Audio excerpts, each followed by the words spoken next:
우리 인생 가운데 끊이지 않는 것이 있다면 문제라는 것이죠. 문제, 고통 이런 것들은 끊이지 않습니다. 계속해서 일어나는데 우리가 인생을 살아가다가 산과 같이 큰 문제를 만날 때 그때 우리에게 참 고통스럽고 힘든 여정인 것은 분명하지만 그때 성도들의 신앙은 그 어느 때보다 더욱 빛나게 되는 것을 보게 돼요. 참된 성도들의 모습이 그때 더욱 빛나죠. 고난은 하나님과 성도가 만나는 더 깊은 은혜의 자리라고 할 수가 있습니다. 그래서 고난은 우리에게 나쁜 것이 아니라 하나님이 우리를 통해서 일하시는 하나님의 역사가 더 선명하게 보여지는 시간, 기회라고 할 수가 있는 것이죠. 그래서 우리는 사무엘서를 살펴보면서 다윗의 인생이 그야말로 고난의 연속이다. 고난의 연속. 그것을 우리가 보게 됩니다. 이제 우리가 갑자기 26장에서 30장으로 훌쩍 뛰어 올라왔는데 왜 그러냐면 27장부터 마지막 장까지는 하나의 어떤 그 전쟁 이야기입니다. 그래서 이 전쟁 이야기를 우리가 살펴보기 위해서 이 말씀을 살펴봅니다.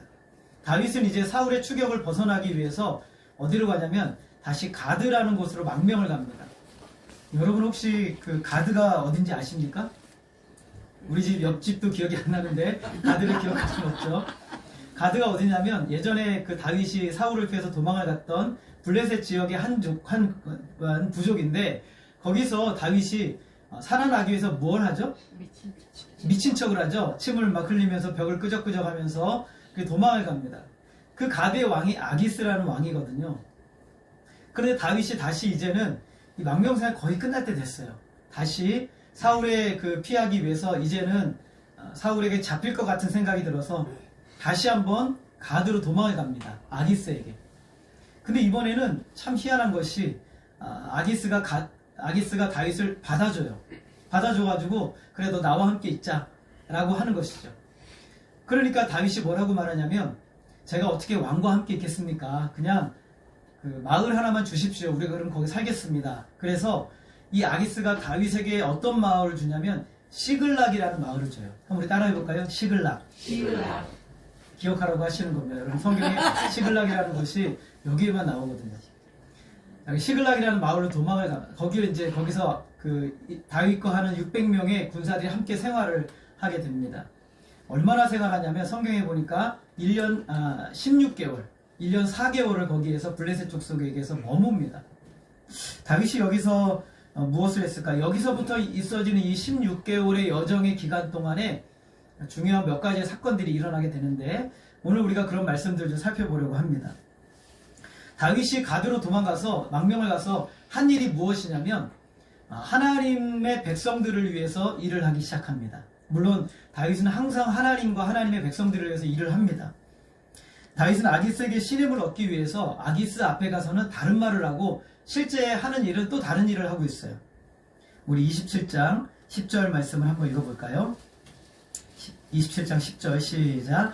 아기스가 이르되 너희가 오늘 누구를 침노하였느냐 하니 다윗이 이르되 유다 네겝과 여라무엘 사람의 네겝과 겐 사람의 네겝이니이다 하였더라. 아기스가 다윗을 불러놓고 야 너 오늘 뭐 했니? 라고 그렇게 물어봤더니 오늘은 제가 유다 족속을 쳤습니다. 여러분 유다는 어디예요? 이스라엘. 누구 고향이에요? 다윗의 고향이죠. 그럼 다윗이 자기 고향을 쳤다는 거예요. 그래서 제가 오늘 유다를 쳤습니다 라고 이렇게 얘기를 합니다. 지금 블레셋의 정책의 가장 중요한 정책이 무엇이냐면 이스라엘을 괴롭히는 거예요.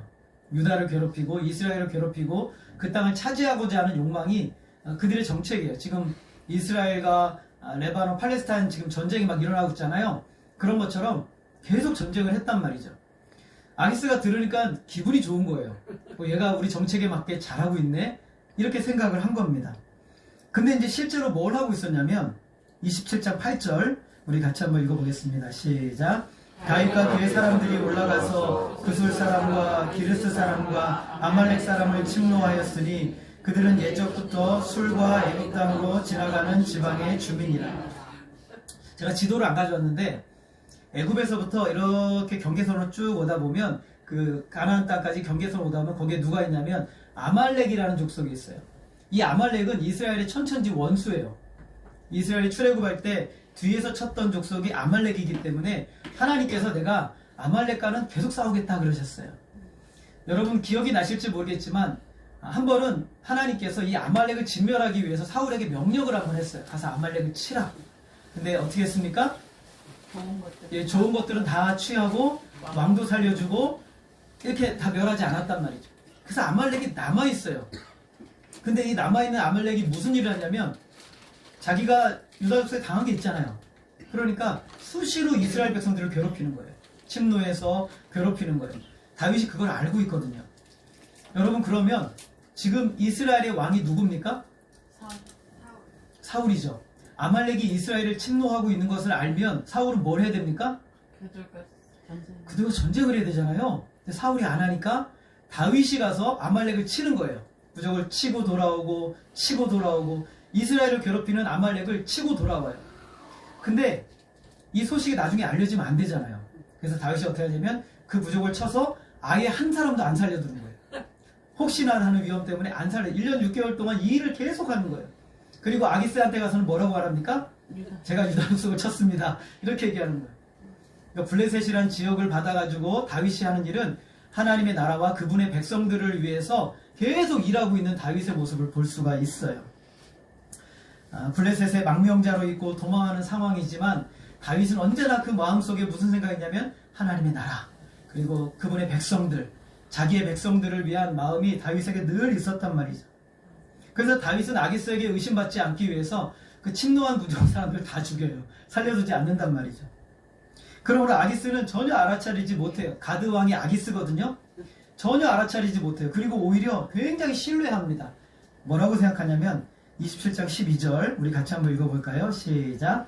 아기스가 다윗을 믿고 말하기를 다윗이 자기 백성 이스라엘에게 심히 미움을 받게 되었으니 그는 영원히 내 부하가 되리라고 생각하였다. 자, 아기스가 뭐라고 생각합니까? 다윗이 이제 이스라엘 족속에게 미움을 받았다. 왜요? 자기 백성을 치니까. 그래서 이제 저놈은 영원히 내 부하가 될 거야 라고 이렇게 생각한 거예요. 다윗이 대단한 장수거든요. 아기스가 이런 장수를 얻으면 정말 대단한 거잖아요. 그래서 이제 이렇게 16개월을 지난 것이에요. 블레셋에도 충성하는 것처럼 보여지지만 실제로는 하나님 나라를 위해서 충성을 다하고 있는 다윗의 모습이에요. 이런 과정 가운데 16개월이 지난 다음에 무슨 일이 일어나냐면 28장에 딱 들어가면 전쟁이 시작돼요. 완전 전면전이에요. 이제 블레셋이 온 군사들을 다 모으고 이스라엘을 완전히 끝내려고 하는 한판 전쟁을 준비하는 게 바로 이 기간이에요. 그래서 드디어 이스라엘 군과 그 다음에 블레셋 군이 대치를 하게 돼요. 그래서 다윗이 있는 이 블레셋 지역이 어디냐면 수넴이라는 곳. 여러분 수넴 한번 들어보신 적 있을 거예요. 아마 수넴의 여인들, 수넴의 여인 들어보셨을 텐데 이 수넴이라는 곳에 머물고 그 다음에 이스라엘 족속은 그 길보아라는 산에 진을 쳐요. 좀 길보아가 높아요. 그리고 수넴은 지대가 좀 낮단 말이죠. 이렇게 진을 쳤어요. 그래서 아기스가 그래 다윗의 마지막 충성심을 확인할 수 있는 기회다 생각해가지고 다윗과 그의 군사들을 부릅니다. 너 나랑 같이 이스라엘 치자 이렇게 불렀어요. 그래서 이제 다윗과 그의 군사들이 그 자리를 옵니다. 28장 1절 우리 같이 한번 읽겠습니다. 시작. 아기스가 자기에게 이르되 너는 게알라 너와 내 사람들이 나와 함께 나가서 군대에 참가할 것이니라. 다윗은 어떻게 해야 됩니까? 누구랑 싸워야 됩니까? 이스라엘과 싸워야 됩니까? 아니면은 이스라엘 편에서 또 블레셋을 쳐야 됩니까? 굉장히 어려운 상황에 다윗이 지금 처하게 된 거예요. 전쟁할 생각은 없었는데 부르니까 가야 되는 거예요. 그리고 아기스가 네가 이번에 충성을 다하면 내 머리를 지키는 군 사령관이 될 거야 라고 이렇게 이야기를 합니다. 다윗은 딜레마에 빠졌지만 열심히 하겠습니다. 충성을 다하겠습니다. 이렇게 다짐을 해요. 그렇게 다짐을 한단 말이죠.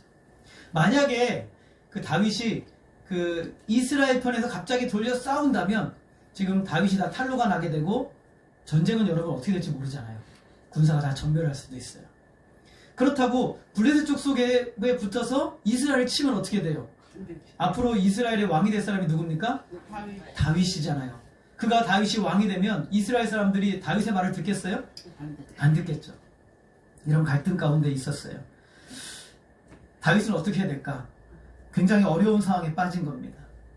이런 상황에서 또 마치 우리가 영화를 보듯이 갑자기 이스라엘 진영에서 무슨 일이 일어나고 있는지를 또 나와요. 그게 이제 28장 3절 이하에 나오는 말씀이에요.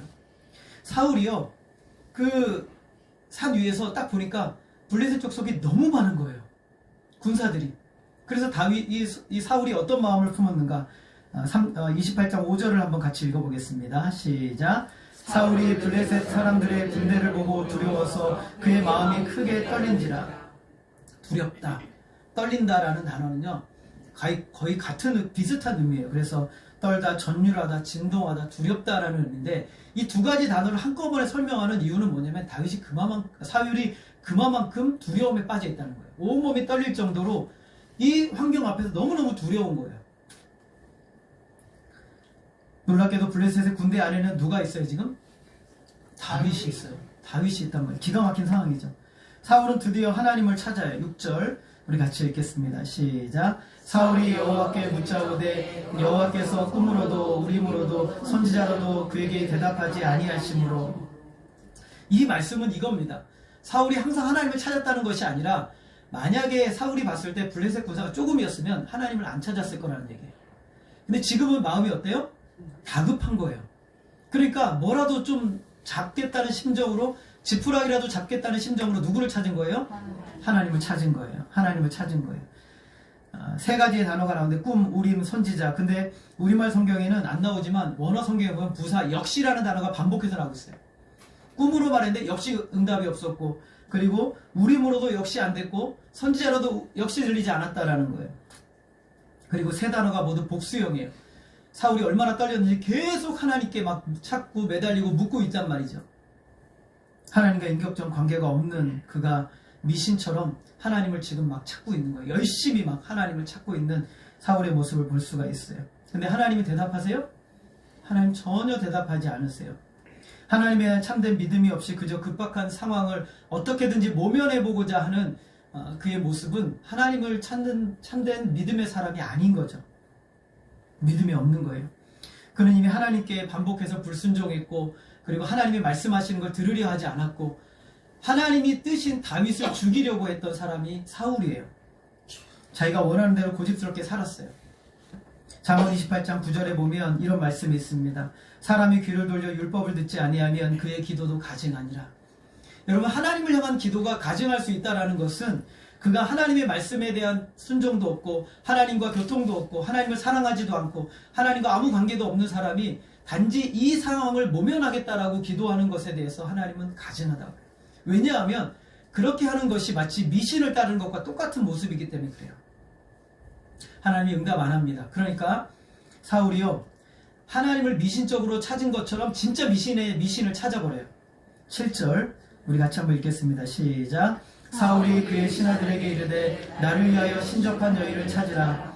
내가 그리로 가서 그에게 물으리라 하니 그의 신하들이 그에게 이르되 보소서 엔돌에 신접한 여인이 있나이다. 하나님이 응답하니까 아예 안 되겠다 해가지고 이제는 진짜 미신을 찾아버리는데, 사울이 예전에 사무엘이 있을 때 그 신접한 자, 이런 무당한 사람 다 쫓아내버렸어요. 사무엘이 살아있을 때. 그런데 이제 보니까 하나님이 응답을 안 하니까 다시 뭘 찾아요? 무당을 다시 찾는 거예요. 엔돌에 신접한 여인을 찾는 거예요. 어떻게든 살아야 되겠다라고 생각을 한 것이죠. 하나님의 마음을 어떻게 움직일 수 없으니 이 방법을 어떻게 모면해야 되겠다, 온갖 방법을 다 동원하고 있는 거예요. 자신의 운명을 바꿀 수 있는 방법을 좀 찾아보는 거예요. 어떻게 하면 내가 이 상황을 이길 수 있지? 하나님이 응답을 안 하시니까 다른 영험한 사람을 만나봐야 되나? 아니면 뭔가 대단한 일을 해봐야 되나? 막 이렇게 찾는 거예요. 과거 한국에 1960년대, 70년대 이후로 한국 교회가 엄청나게 부흥을 했거든요. 엄청나게 부흥을 해서 예전에 이런 말씀, 여러분 아실지 모르겠는데, 십자가만 걸면 사람들이 막 몰려들었어요. 과연 그런 일이 있었는가? 옛날에 그랬거든요. 십자가만 걸면 사람들이 막 몰려들어요. 지하도 상관없고 지상도 상관없고 막 몰려들어서 교회마다 사람들이 그야말로 가득가득 채워졌었단 말이죠. 그래서 말씀을 배우고 가르치고 예배드리는 일들이 되게 충만했어요. 그래서 제가 이제 캠퍼스에 있을 때, 제가 CCC에 있었는데, CCC 내비게이터 선교단체가 있었는데 굉장히 많았어요. 제가 있었던 CCC만 해도요, 어마어마하게 많아서 더 들어오겠다는 사람 받지 못할 정도로 CCC가 가득가득 찼었단 말이죠. 한국교회 기독교 숫자를 최소 25%까지 25%까지 했었어요. 지금은 제가 볼 때 10%도 안 될 수 있어요.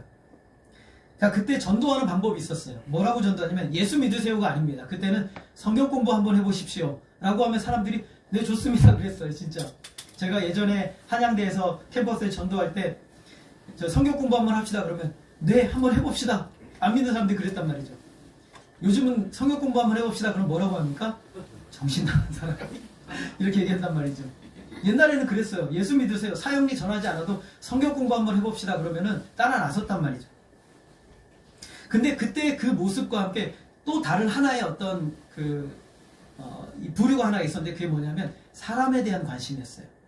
굉장히 영적으로 탁월하고 신유의 은사가 있고 뭐 병 고치는 은사가 있고 굉장한 영적인 능력을 행하는 사람들에게 사람들이 몰려들기 시작했어요. 기도원 운동 엄청나게 일어났죠. 기도원에 사람들이 몰려들기 시작하고 사람들이 가서 기도받고 병 낫고 치유받고 막 이런 일에 막 몰려들었단 말이죠. 사람을 굉장히 높이는 거예요. 우상화하는 거죠. 목회자들이 자기가 사람들이 간절하게 찾고 그리고 병이 낫고 싶어하고 부자가 되고 싶어한다는 그 심리를 이용해서 사람들을 자기 안으로 다 끌어들인 거예요. 그때부터 막 교주들이 막 일어나기 시작해요. 이단 교주들이 막 일어나기 시작했어요. 한국교회 안에.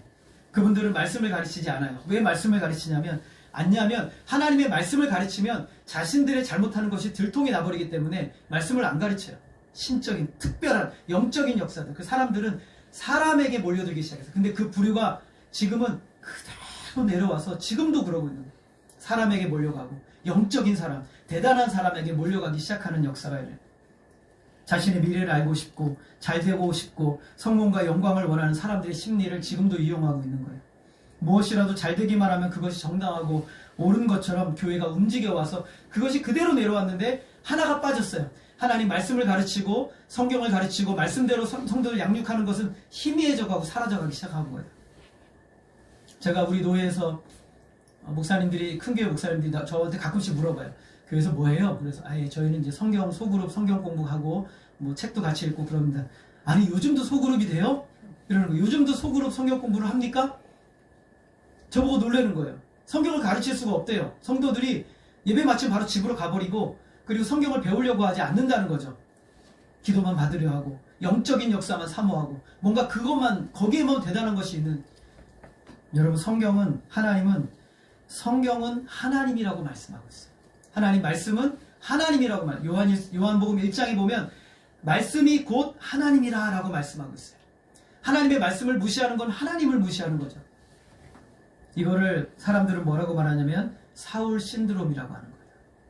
뭐라도 좋아요. 나를 이기게 하고 나를 승리하게 하는 거면 난 잡아야 수 있는 거예요. 난 그거 괜찮은 거예요. 사울이 지금 그렇게 하고 있는 거죠. 하나님이 보이지 않으니 다른 걸 찾으려고 하는 거예요. 한국 교회가 또 우리의 모습이 그렇다면 우리는 우리 자신을 지금 돌아봐야 되는 거예요.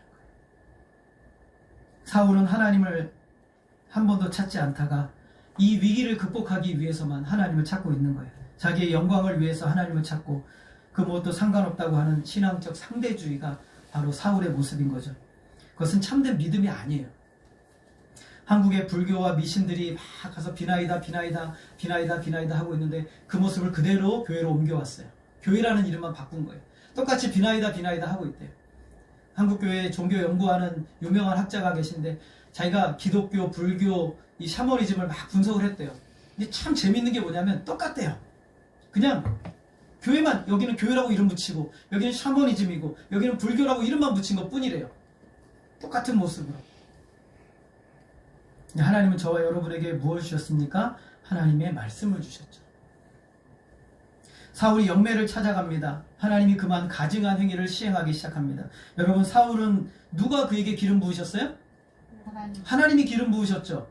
하나님의 영으로 그에게 기름 부으신 사람이란 말이죠. 근데 그가 하나님을 찾지 않고 어디에 갑니까? 영매에게로 가는 거예요. 하나님 만날 수 없다고. 사울은 변장을 하고 자신을 쫓아내었던 엔돌의 신접한 여인을 찾아갑니다. 그리고 그 여인에게 신접한 술법으로 사무엘을 끌어올리라 라고 명령을 합니다. 사무엘. 왜냐하면 자기가 생각하는 가장 영적인 사람은 누구예요? 사무엘이거든요. 죽었지만 그 사람은 가장 영적인 사람이기 때문에 그 사람을 만나야 되는 거예요. 여인의 요청대로 사울의 요청대로 사무엘을 부릅니다. 여인은 사무엘이 성경에 보니까 사무엘이 땅에서 올라오는 것을 보는도다 라고 말씀하고 있어요. 이때의 사건을 두고 두 가지 견해가 있습니다. 하나는 진짜 사무엘의 영이 올라왔다는 것이고, 또 하나는 사탄이 장난을 하는 것이다 라고 이렇게 이야기를 합니다. 첫 번째, 사무엘의 영이 직접 땅에서 올라왔다는 것인데, 하나님께서는요, 하나님의 말씀을 이 악한 사람들을 통해서 계시하지 않으세요. 사무엘의 영혼을 영매에게 접합시키셔서 하나님의 말씀을 전하시는 그런 하나님이 아니시라는 것이, 있을 수 없는 일이라는 거예요. 그리고 하나님은 그분의 말씀을 선지자들이나 하나님의 택한 귀한 사람들을 통해서 말씀을 전하시지, 이런 영매를 통해서 하나님의 말씀을 전하시지는 않는다는 거예요. 그런 악한 방법을 통해 하지 않았어요. 그리고 영이 어디서 올라왔다고 그랬어요?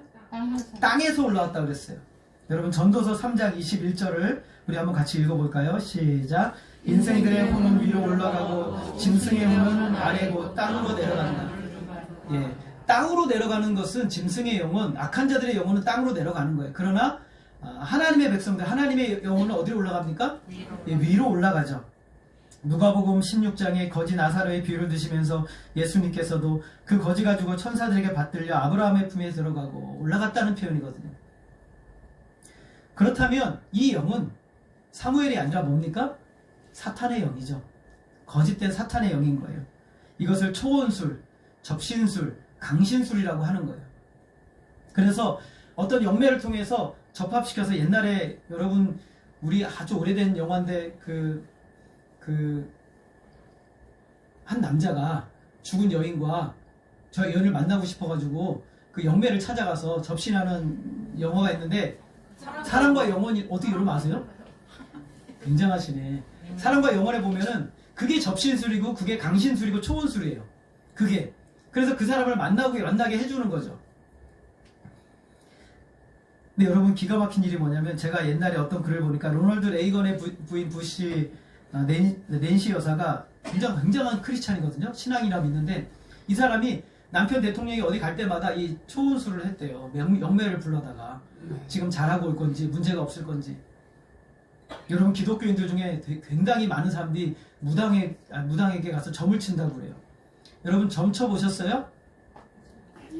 한 70%는 쳐보신 것 같은데.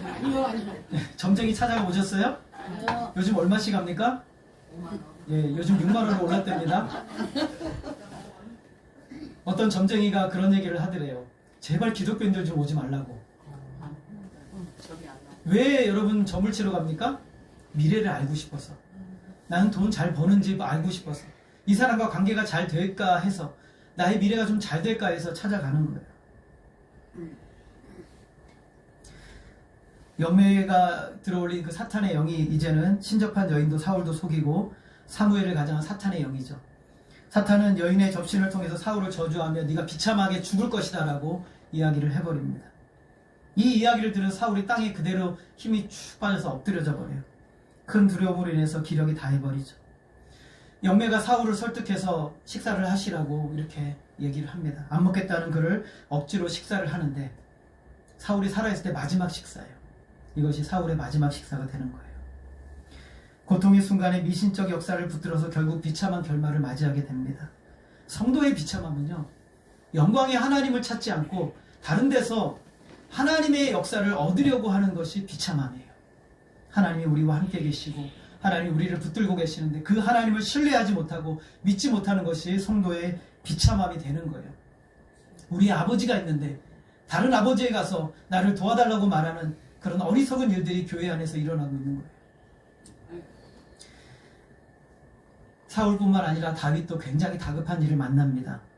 29장에서 우리는 읽지 않았지만 다윗이 이제 블레셋과 이스라엘과 전쟁하기 위해서 블레셋 군사가 되어서 전진하고 있어요. 어디까지 전진하면 그 수넴에서 아벡이라는 곳까지 전진해 가고 있어요. 근데 다윗이 군사를 이끌고 그 아기스 왕 뒤에서 군사를 이끌고 걸어가는데 옆에 있던 수령들, 그 지휘관들, 군 지휘관들이 다윗을 딱 보더니 제가 누구지? 이렇게 하는 거예요. 그러면서 아기스 왕에게 저 사람이 누굽니까?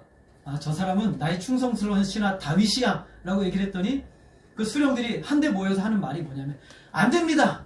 저 사람은 우리와 함께 전쟁에 나갈 수 없습니다 라고 말하는 거예요. 왜냐하면 저 사람은 골리앗을 죽인 장수이며 이스라엘에서도 유명한 장수인데 만약에 전쟁이 일어나면 반드시 이스라엘 편에서 우리를 칠 겁니다. 안 됩니다 라고 얘기를 하는 거예요.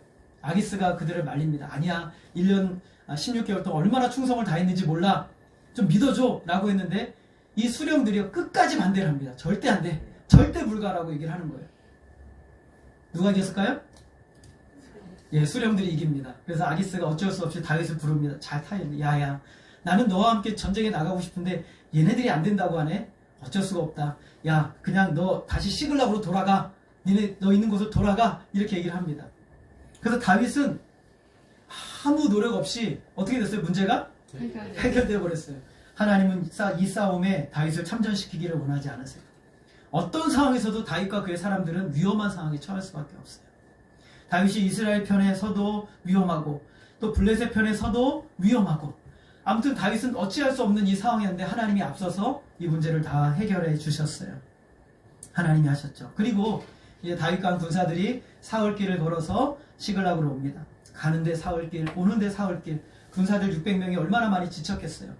그래서 이제 시글락에 도착을 했는데 끔찍한 일을 만납니다. 30장 1절 우리 같이 읽겠습니다. 시작. 그의 사람들이 사흘 만에 시글락에 이른 때에 아말렉 사람들이 이미 네겝과 시글락을 침노하였는데 그들이 시글락을 쳐서 불사르고, 어려운 문제가 해결이 되었는데 와보니 더 큰 문제가 있었어요. 너무너무 고통스러운 문제가 자기 앞에 있는 거예요. 우리 성도는 긴장을 늦춰서는 안 되는 거죠.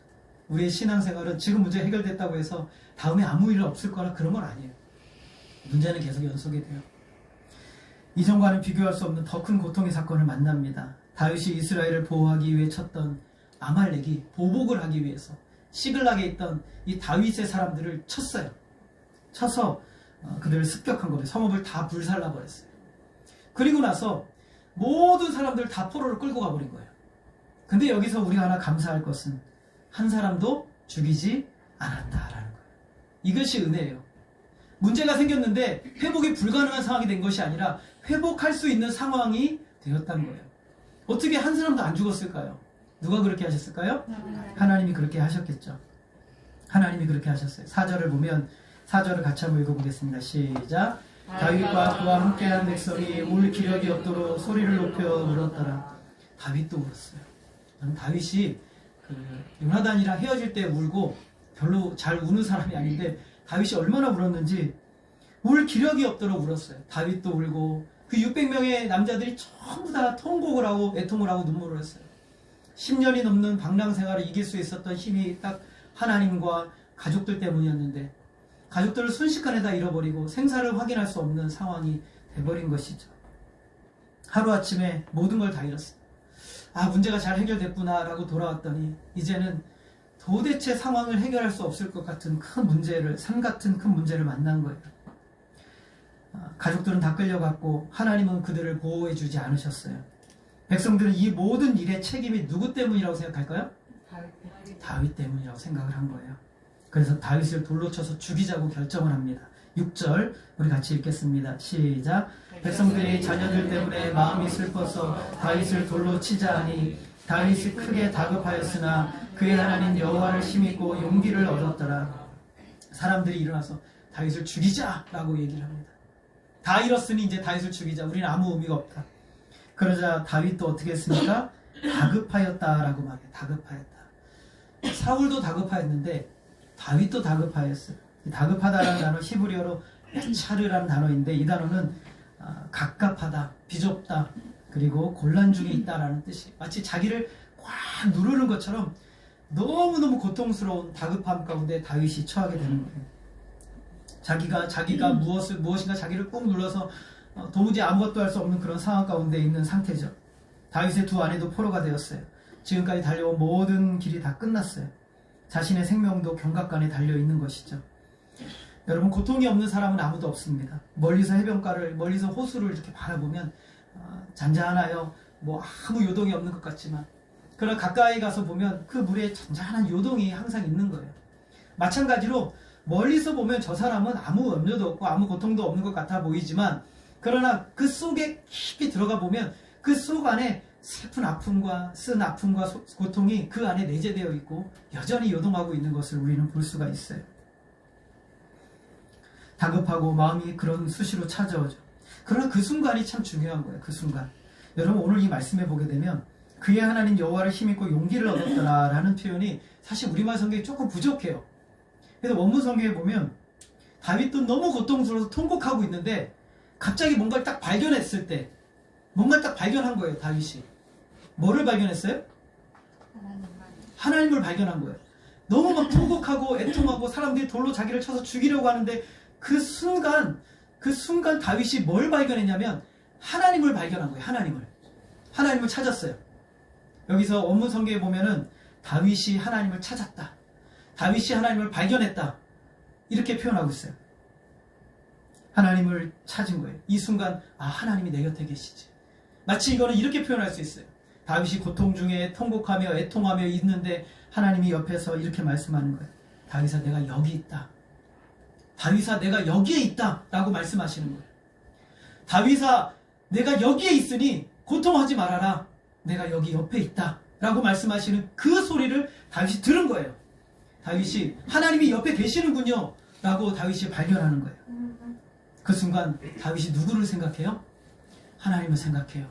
마음에 힘이 생기고 용기가 일어나기 시작하는 거예요. 제가 예전에 참 많이 좋아했던 찬양 중에 이런 찬양이 있습니다. 나는 여호와로 인하여 즐거워하며 구원의 하나님을 인하여 기뻐하리로다. 주 여호와는 나의 힘이시라. 나의 발을 사슴과 같게 하사 나로 나의 높은 곳에 다니게 하시리로다. 나의 하나님이 계시지. 나의 하나님을 다윗이 발견한 거예요. 다윗은 이 순간, 이 고통의 순간에 자신이 이 고통이 나를 지배하도록 두지 않았어요. 그리고 하나님을 바라보면서 벌떡 일어납니다. 자기 하나님 여호와를 힘입고 용기를 얻었습니다. 지금까지 자기를 인도하신 하나님. 양을 칠 때 내가 그 양을 물고 가는 사자를, 또 그 곰을, 주님을 힘입어서 그를 물리치고 양을 찾아왔던 그때, 골리앗을 물리치고 수많은 블레셋 족속과의 전쟁을 하고 수많은 상황 가운데 하나님 언제나 나와 같이 계셔서 이 모든 전쟁을 싸웠던 그 하나님을 생각해냈어요. 이 한 구절이 하나님을 향한 다윗의 믿음을 다 보여주는 거예요. 어떤 상황에서도 하나님이 지금 내 옆에 계시고 나와 함께 하신다는 그 믿음이 다윗에게 있었던 것이죠. 다윗에게는 모든 상황의 문제의 답은 하나님께 있어요. 고통과 절망 가운데 울부짖을 때 하나님이 옆에서 다윗아, 내가 여기 있다. 내가 여기 있다. 지금 걱정하지 말아라. 여러분들 그렇게 한번 말씀해 보세요. 여러분들이 그렇게 말씀해 보세요. 내가 지금 바로 여기에 있다. 그 하나님을 찾아야 돼요. 그것이 바로 힘이고 용기를 얻는 비결이죠. 우리의 힘의 원동력은 어디에 있습니까?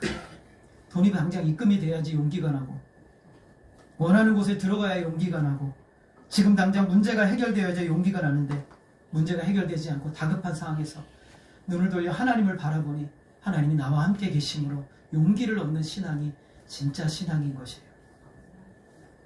하나님과 동행하며 기도하며 하나님 앞에 예배자로 서 있었던 다윗은 이제 하나님의 도우심을 구합니다. 벌떡 일어서서 제사장을 부릅니다. 그리고 에봇을 가져오라고, 하나님의 뜻을 물을 때 쓰는 에봇을 가져오라고 합니다. 그리고 기도하자라고 하나님께 기도합니다. 하나님, 어떻게 해야 합니까? 하나님을 힘입고 용기를 얻어서 이제 하나님께 기도하자. 하나님이 즉각적으로 기도에 응답을 주십니다. 8절 우리 같이 한번 읽어보겠습니다. 시작. 다윗이여 병자와 이르되 내가 이 군대를 추격하며 따라잡겠나이까 하니 여호와께서 그에게 대답하시되 그를 쫓아가라. 내가 반드시 따라잡고 도로 찾으리라. 하나님 말씀하십니다. 그를 쫓아가라. 네가 반드시 따로잡고 도로 찾으리라고 말씀하세요. 도로 찾는다는 것은 그들이 다 어떻게 돼 있다는 거예요? 살아있다는 거예요. 다 살아있다는 거예요. 하나님 앞에 용기를 얻고 기도하자. 하나님이 즉각적인 응답을 주세요. 풍랑 가운데 고통받는 제자들에게 어떻게 살아야 되나. 이제 풍랑으로 배가 다 전복되어 무너질 것 같은 상황이 있었어요. 그때 저기 어두운 가운데서 누군가 걸어오고 있는 거예요. 제자들이 말합니다. 유령이다 라고 했을 때 예수님이 하셨던 유명한 말씀이 있습니다. 따라하겠습니다. 내니 두려워하지 마라. 내가 여기 있으니까 두려워하지 말라는 거예요. 이 풍랑이 있는 바다에서도 내가 여기에 있으니까 두려워하지 말라고 주님 말씀하십니다. 예수님이 십자가에 죽으시고 다 끝났어요. 모든 상황이 끝나고 예수님이 무덤에 들어가셨습니다. 무덤을 찾아왔던 여인들이 찾았는데 예수님이 안 계세요. 마리아 혼자 다시 무덤에 있는데 우리 주님이 마리아를 만나주셨습니다. 슬픔 가운데 고통받는 이 마리아에게 예수님께서 그의 이름을 불러주세요. 마리아야 라고 불러주세요. 무슨 뜻입니까? 내가 여기에 있다 라고 말씀하시는 거예요. 내가 지금 여기에 있다. 걱정하지 말아라 라고 말씀하세요. 죄와 사망의 권세를 이기시고 부활하신 주님이 오늘 우리에게 옆에 계셔서 내가 여기에 있다. 두려워하지 말아라 라고 말씀하는 거예요. 우리가 고통의 순간을 만날 때, 인생의 절정에 도무지 아무것도 해결할 수 없는 그 상황을 만날 때 우리는 이 사실을 꼭 기억해야 돼요. 하나님은 절대로 우리를 떠나지 않으시고 우리 속에 자리를 잡으시고 우리와 함께 계신 영광스러운 하나님이심을 믿으시기를 바랍니다. 오늘도 죄와 사망의 권세를 이기시고 부활하신 주님이 여러분의 고통의 자리에 찾아오셔서 말씀하세요. 내가 여기에 있다. 내가 너와 함께 있다라고 말씀하시는 하나님이세요. 그러면 고통에 직면할 수 있어요. 그 고통을 밟을 수가 있어요. 그 고통을 밟고 우리는 거기서 일할 수 있는 것이죠. 하박국 3장 19절 우리 같이 한번 읽겠습니다. 시작. 주 여호와는 나의 힘이시라. 나의 발을 사슴과 같게 하사 나를 나의 높은 곳으로 다니게 하시리로다. 아멘. 오늘 다윗은 이제 망명생활의 마지막 끝자락에서 그 어느 때보다 더 큰 고통스러운 상황을 만났으나 하나님을 바라봄으로 힘과 용기를 얻고 그는 기도하여서 하나님의 응답을 얻고 하나님의 역사를 경험하게 됩니다. 오늘 저와 여러분의 신앙에 있어서 수많은 문제들이 우리 가운데 있어요. 문제는 없어지는 것이 아니라 문제는 계속해서 일어나고 있어요. 그러나 그때마다 우리는 꼭 들어야 되는 소리가 무엇이냐면 내가 바로 여기에 있다라는 하나님의 음성이에요. 다윗은 그 하나님을 발견했어요. 그 하나님을 찾아냈어요. 그리고서 힘을 얻고 용기를 얻어 다윗은 자기가 할 일을 감당하게 되는 겁니다. 오늘 저와 여러분의 인생의 수많은 여정에 당했던 고통의 순간들, 아마 지금도 당하고 있는 고통의 문제들이 있을 겁니다. 그러나 죄와 사망의 권세를 이기시고 부활하신 주님이 오늘 저와 여러분 옆에 계셔서, 여러분 안에 계셔서 여러분과 늘 동행하시며 여러분을 붙들고 계심을 믿으시기를 바랍니다. 그리고 그 하나님 의지함으로 힘을 얻고 일어나서 용기를 얻어 하나님이 여러분에게 원하시는 사명의 자리로 주님 앞에 드려질 수 있는 저와 여러분의 인생이 되어지기를 주님의 이름으로 소원합니다. 기도하겠습니다. 하나님 아버지, 오늘 우리가 의지하고 우리가 믿고 붙들어야 될 분은 오직 하나님 한 분밖에 없음을 고백합니다. 아버지 하나님, 오늘 우리의 모든 삶의 여정 가운데 인생의 수많은 문제와 고통과 아픔과 슬픔이 있으나 하나님 아버지, 바로 하나님께서 오늘 여기 나와 함께 계셔서 내가 여기에 있다라고 말씀하시며 보게 하시는 하나님이심을 인하여 감사를 드립니다. 하나님이 우리와 함께 이 자리에 계셔서 우리를 붙드시고 우리의 모든 인생에 동행하시며 이끄시는 하나님이심을 오히려 믿음으로 붙들게 하여 주옵소서. 주님, 우리의 수많은 문제 가운데 하나님이 동행하시는 귀한 역사가 발견되어지고 경험되어지므로 하나님만을 찾고 의지하며 나아가는 우리의 믿음의 삶이 될 수 있도록 주여 역사해 주시옵소서. 하나님만이 홀로 영광 받아 주시기를 간절히 원하오며 예수님의 이름으로 기도하였습니다. 아멘. 우리 찬송가 342장입니다.